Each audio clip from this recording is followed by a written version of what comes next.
Hey everyone. Welcome to this episode of Boundify's Demand Gen Studio. My name is Miranda Jenkins, and I am the newest Boundify employee and will be taking over as the host for Demand Gen Studio. And I'm joined with Emilio, our CEO of Boundify. Miranda, how are you? Good. Um, Today, we are going to be discussing lead generation versus demand generation. And so we're going to be talking through the difference between the two and how both impact B2B marketing success. To get us started, we'll go ahead and kick off just talking through what the definition of lead generation is. So Amelia, do you want to kind of walk us through lead generation and some of the goals? Yeah, sure. First of all, very excited about this topic. We have talked among ourselves how this episode is the first in a series of episodes where we will covering about demand generation, and it's inspired by a tool called Cognizant. If I'm Mhm. not mistaken, it's a sales enablement, sales intelligence tool, and they have come up with a very nice, they call it playbook, where you can get a very good idea about how you will set up a demand generation program if you were a B2B marketer that are in charge of deploying that for your company. And so I think there's a ton of resources out there that explain what demand generation is and an Mhm. idea of what they are, but I haven't found yet something as well explained as what they have done. Uh, Mhm. so it is so good that, I will take the liberty of, unpacking some of those chapters in conversations with you, Miranda. And this is the first one for sure. And obviously the first question, as you were saying, is, well, how do we compare demand generation to lead gen? And I like that concept because for me, lead generation came up into the marketing world out of a need. And the Mhm. need is that digital channels, especially websites, have something that real physical stores don't have, which is a person can visit your store and then you are immediately able to see them and get a sense of who they are and what they might need, right? If I'm going to put a simple example, you go to a gym or you go to a activity store or location, and if you're the host there, you will immediately know, is this a person that works for me or that is a client or is a prospect? And obviously, you want to be intrusive, but you will say hi, right? How can I help you? If it's a clothing store, you will guide into the right section, all of those things.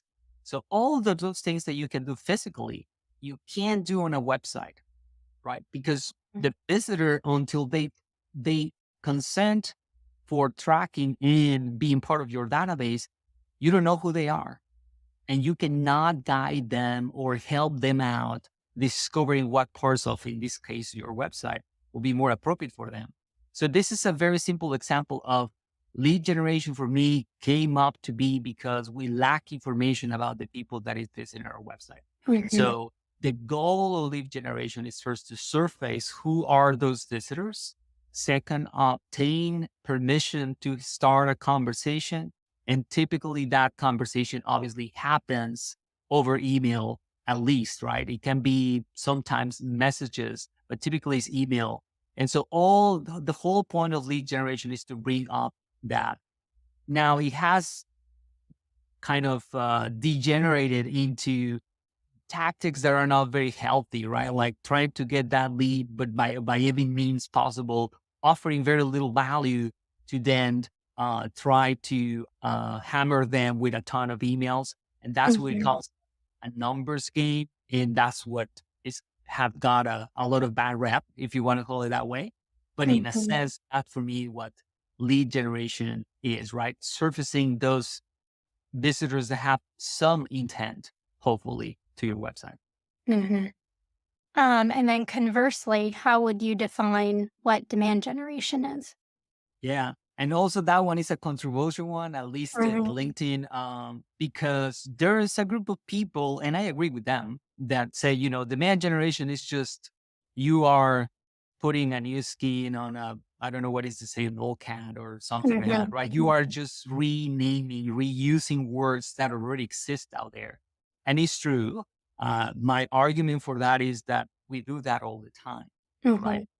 If we weren't doing, and it's not just marketers, everyone does that. If that was not the case, languages wouldn't evolve. Like Mhm. we come up with new words, they have a slightly different meaning than the ones that we have used in the past, and they stick if the reason for the name changing is positive, right? If Mhm. if they don't, they disappear or get out of use. So I think demand generation is a little bit of that. And again, the sources are digital. It's not new in the sense that instead of focusing on getting tons of leads that you don't know if they have intent or not, because the method that you use are questionable, you focus more on, even if I don't know who you are, I want to make sure that if you are the right person, the right buyer, you know about the problems that we solve, why are we better, what makes us different, Mhm. and help out the conversation with the prospect. But is more importantly, because you have digital channels nowadays and attribution, you can to some extent follow up the impact that all that brand awareness, which is what Mhm. have had on the prospect up to the point of purchase, which Mhm. is for me the part that makes it different. Maybe the name demand generation is a little bit misleading because you are making the assumption that you can actually create demand for something and Mhm. is marketers magically um, influencing buyers. But the reason I think why you need a different word is because you can tie this information of the brand awareness to the CRM data and to the businesses, something that was not as easy or as potentially possible as in the past. Mhm. So for me, the demand generation is all about that, right? How do you combine brand awareness intent and the CRM data and align with sales so you can move forward deals has more commercial intent, right? Mhm. And so that would be kind of like a definition for that. Mhm. I've heard the analogy for lead generation and demand generation, like, um, demand generation, if you're familiar with the word chum in deep sea fishing, Yeah. the chum block is essentially like a frozen block of tiny chopped up pieces of fish. And the deep sea fishermen will throw the block into the water to start creating that demand, that attracting the fish. Um, and then lead generation could be like the fishing net. When you get all of the fish attracted to your boat, then your lead generation efforts is actually throwing in the net and collecting those fish. Yeah, and I love it because it's true. The part where people maybe fight over is that, well, if the fish is not hungry, it doesn't matter how many chum blocks you drop in the water. Mhm. It's true. It's true. You cannot create, well, in theory, you can create hunger on fish, eat fish. Mhm. But if you have the chum, fish will come, right? Mhm. So if the need is out there Mhm. and you offer something, and if you say, go outside and go tell to the market, I have a solution for this, people to some extent will come. So yes, I love that definition. Yeah. So let's go ahead and talk through how the comparison between demand gen and lead gen, and kind of talk through the differences in what stage the buyer is in, and kind of talk us through that sales funnel again.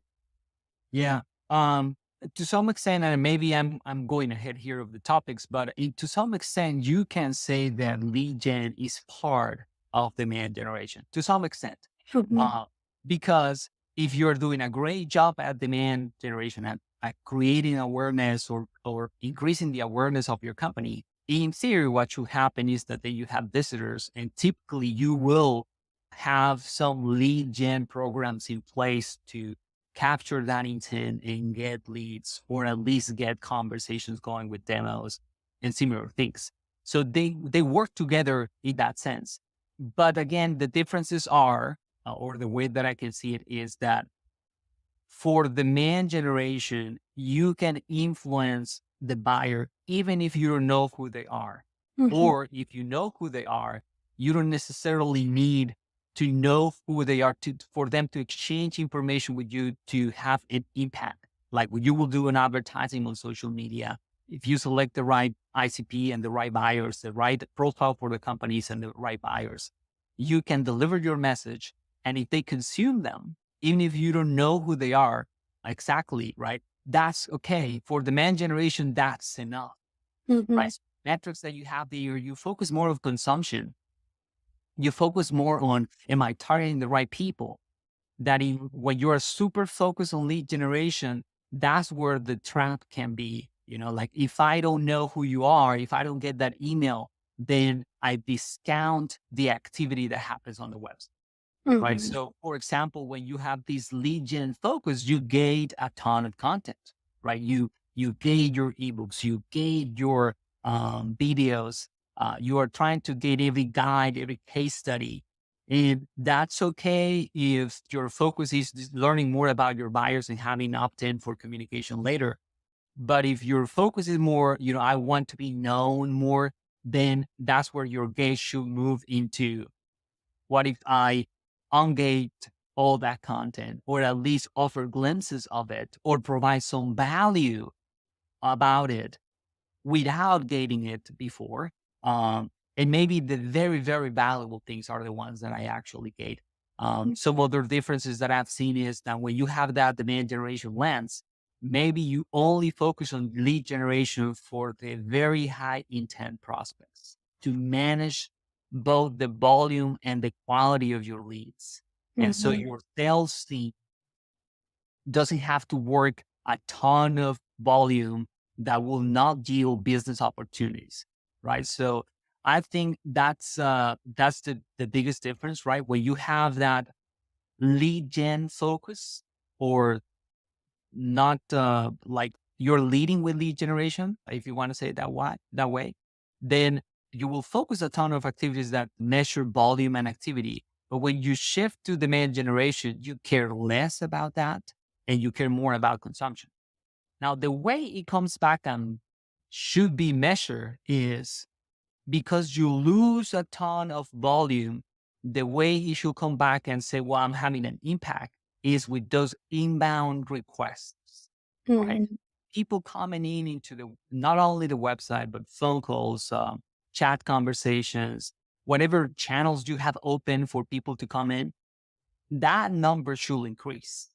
Right. So that's the other thing that is important. I think that the people that is worried to jumping into more demand gen activities worry about, well, how we're going to measure success, how Mhm. we will know that we are having an impact beyond consumption, because then it feels like you are just focusing on vanity metrics, right? Mhm. Like likes and engagement.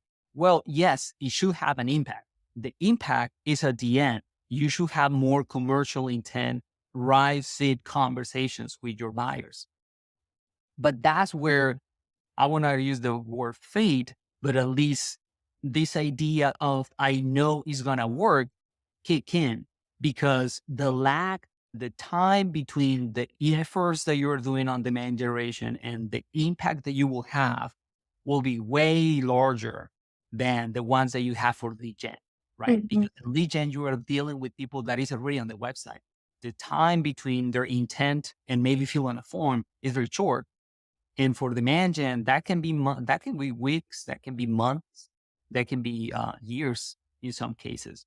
I tell to prospects that for some activities, you have to behave like a farmer or a person that cares for plants.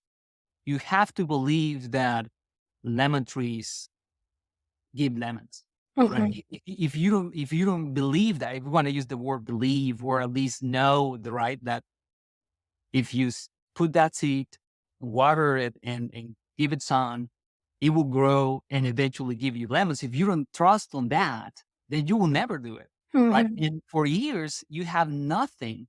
But that doesn't mean that it's not working. You can see, you can use all other metrics, all other points of reference to know that you are making progress, that your plant is alive, that is growing, that is getting those leaves and all that. So it is an analogy that I like to use. The other big difference between demand gen and lead gen that is the most problematic, especially not just for the marketer, but for the executive team, is to buy in the fact that if you are in the right places with the right potential buyers delivering what makes you difference, it's just a matter of time that people will learn about what you do and Mhm, eventually ask for your services. So mhm, for me, that's the biggest difference or comparison that you can make. mhm. So how would you say that demand gen strategies and your lead gen strategies, how do they work together? Yeah. And that's where you can say, well, so is one or the other? No, it's not Mhm, one or the other. They definitely can work together. mhm, And for me, how they work together is in that interface that is very specific to each business, to each mhm, company on how how much in advance do you want to work with your prospects on their buying process, considering, and this is very important, like the chum example that you gave, mhm, right, that they're going to be different. They're going to be fish that will have different levels of hunger. mhm, Right. And you can force, that's the part where the word generation or creation, I think, makes a ton of problems because it's true. You cannot make, if you're full, it doesn't matter how many boxes I throw into the water, you will not get close. Right. mhm, So that happens to buyers for many, many reasons. Contracts, because they have already a solution, because the pain point is, while there, is not painful enough to justify the change. There's risk aversion, there are other priorities. So, because of all that, you have this spectrum of prospects that are very interested versus the one that are not that interested. mhm, In lead gen, the way that they work together is that at what point do you want to surface who that person is? And at what point do you want to start engaging with them to build up that need over time until they raise their hand and say, I want to talk to you. mhm, So if your company is really struggling with, have a big sales team that can do a lot of things, or you have a big marketing apparatus and group of people that can do a ton of lead nurturing activities, then you can use lead gen at its maximum, right? Engage almost everything and get a ton of volume and try to work out those leads and be more present, right? Be more timely on, are you hungry? mhm, Which is pretty much the question that you're trying to ask. But mhm, if you are struggling with a ton of volume opportunities on sales and your marketing team is not that big anyway, and you have to manage your resources to a handful of initiatives, then your lead gen engine, maybe you can dial it down and say, I would just try to ask for leads at points in the funnel where there's a ton of intent, right? mhm, Using that typical top of the funnel, middle of the funnel, bottom of the funnel, maybe just focus at the bottom of the funnel, right? Just the commercial form, that's the leads that you get. Those are the leads that you nurture. And maybe you engage everything else, your case studies, your guides, or you decide to engage most of your guides, except the ones that are truly brand new, hard to find research information that mhm, is super valuable to your leads and show intent as well. So that's how I think that they need to work together. I don't believe there's any scenario where you can just work with pure, like brand awareness and never asking who you are. You at least need that for a conversation. Uh, mhm, it's helpful to have. mhm, Again, there are many good reasons why you want to have for the people that have shown intent their information so you can reach out and ask, are you interested in our services? There's nothing mhm, wrong with that. But that balance, I think, depends on the company for sure. mhm. Yeah, I would say they definitely are complementary to one another because one affects the other, right? Like if your demand gen efforts are lacking, then your lead gen efforts are going to suffer. And conversely, if your lead gen efforts are lacking, then your demand gen efforts were almost in vain because you filled the funnel, you got people in, but then you failed to really nurture them through the funnel and turn them into valuable paying customers. Yes, you said something that is truly important is great demand generation engines lower the cost of your lead gen efforts, right? Mhm, If you are the best example that I have is if you have the very well tuned demand generation efforts on advertising on social media, for example, and especially in B2B for places like LinkedIn, your cost of acquisition of leads on places like Google Ads will drop. mm, And the reason will be because that ad text will have a ton of brand recognition, right? You will see that ad and says like, yes, I know about this company. You will click on it and you will convert faster. And those higher rates will bring in lower costs of conversion. So yes, they complement each other. But if you have no presence in the marketplace, even if someone is showing intent, your lead capture efforts will be very costly because there's no trust around you. So mhm, yes, they complement each other very well. mhm. So let's move forward. And can you provide any actionable tips for our listeners to implement both lead gen and demand gen strategies? Definitely, I will try to have both, right? Um, that will be my biggest recommendation.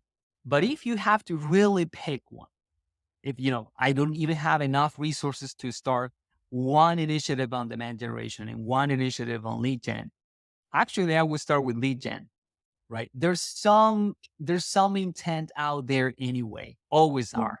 So if you have to pick and show some action, lead gen efforts are typically easier to justify because you have that initial traction on setting up some forms on your website to entice people to convert on the points that they have high intent. Obviously, your form for let us give us a call or offer a trial or download some content, unless you have almost zero traffic, those actions, those call to actions will yield some interest, right? Um, the next best thing, obviously, is that you combine those simple actions, right? So creating call to actions at the very bottom of your funnel. So your lead gen effort should be the ones that you start with, the ones at the bottom of the funnel. And on the demand generation side, definitely start engaging with, your prospect buyers in the places that they spend time. So that typically means in the digital world that you pick one social media platform that is the closest to where your buyers spend time, right? The mhm, gathering places where they spend time and start showing up there, start building mhm, some brand awareness. If you can get more sophisticated, of course, you can always go into the paid mhm, version of it, which is more effective because you guarantee delivery.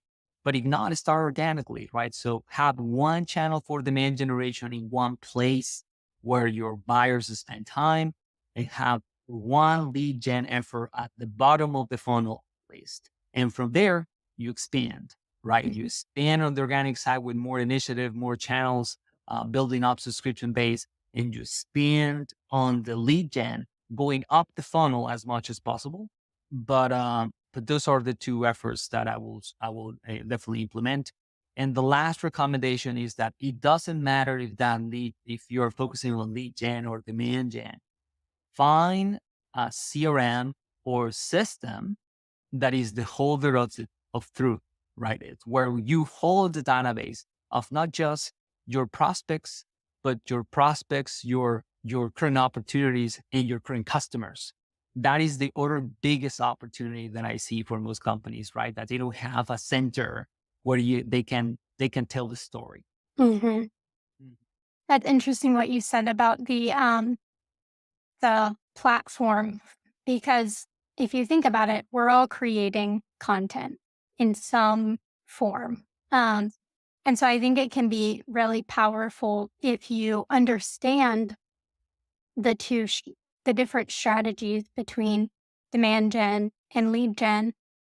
It can help you kind of take a step back and assess the pieces of content that you're putting out or your marketing strategies as a whole and start to think, okay, what is this piece of content saying? Am I building trust?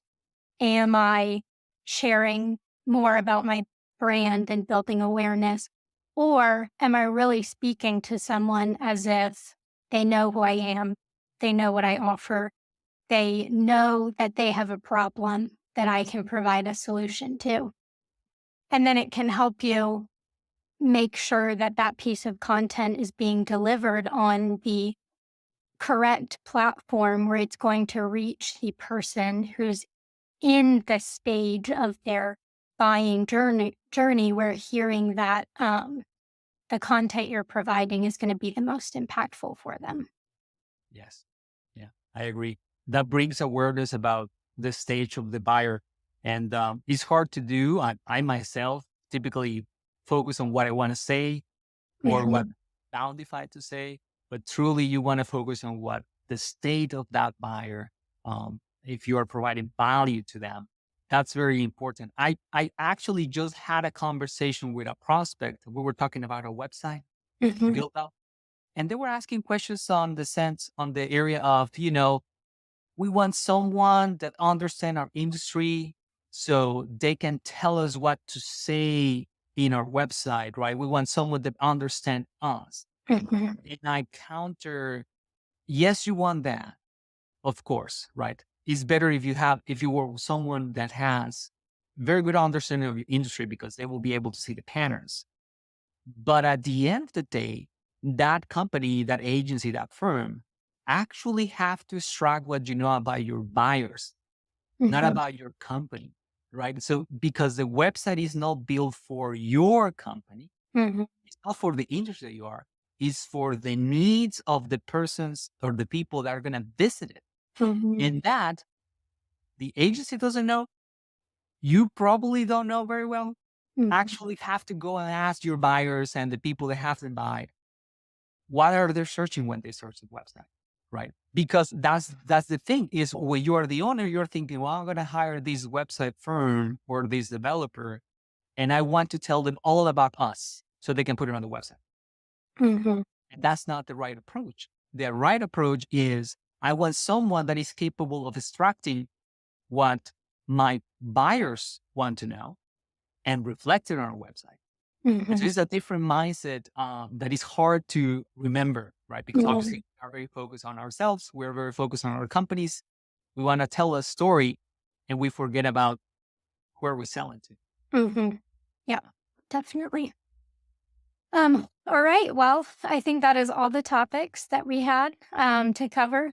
So, just to briefly summarize, we talked through the difference between demand gen and lead gen and what those two strategies are, and then the comparison between the two, the ways that they can work together and coexist together, and how they not only affect one another, but can negatively or positively impact the other one. So, thank you so much for your time, Emilio. Do you have any last thoughts to share with our listeners? No, just that I'm very excited to having this conversation with you. I hope that, eventually we have more people than just me, you and you, and we can bring in some of our, audience, which is B2B marketers. We'll be delighted for that. And yeah, I had a blast and we kept it below 30 minutes. That's fantastic. All right. Well, thank you so much for tuning in and listening. And as always, subscribe and follow our podcast to hear more marketing insights. Awesome. Thank you, Miranda.